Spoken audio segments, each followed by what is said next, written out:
Bukal ba sa ito ang ipagtayo upang makaisang dibdib si Kevin kayo pakamahali at pagpilit ko ng tamang buhay?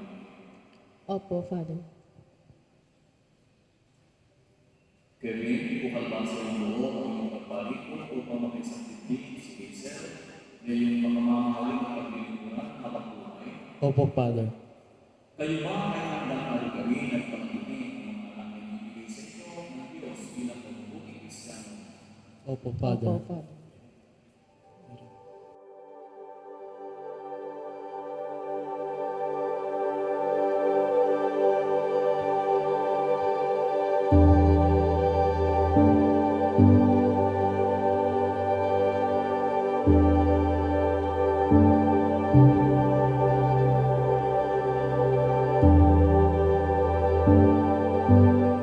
Ang pagsisimula ng inyong pagsasama ay sisimulan ninyo sa pamamagitan ng misa nito.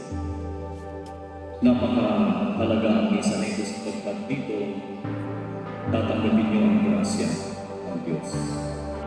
The Lord keeps on loving us. Tuloy-tuloy ang kanyang pagmamahal. Walang hindrance, walang palakit. Tuloy-tuloy, walang hanggan ang pagsasama.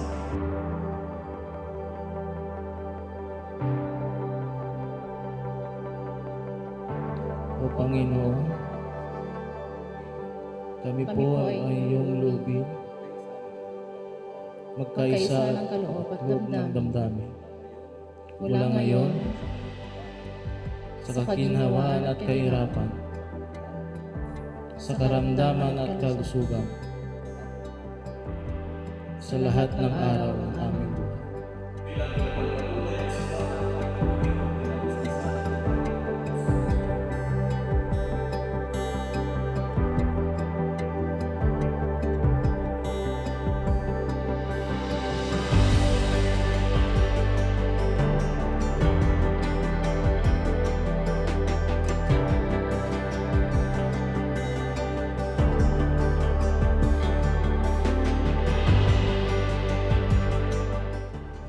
Hazel Jane,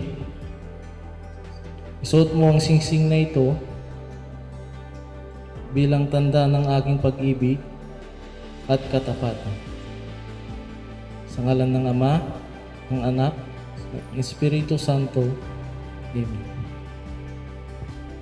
Kevin, isuot mo ang singsig na ito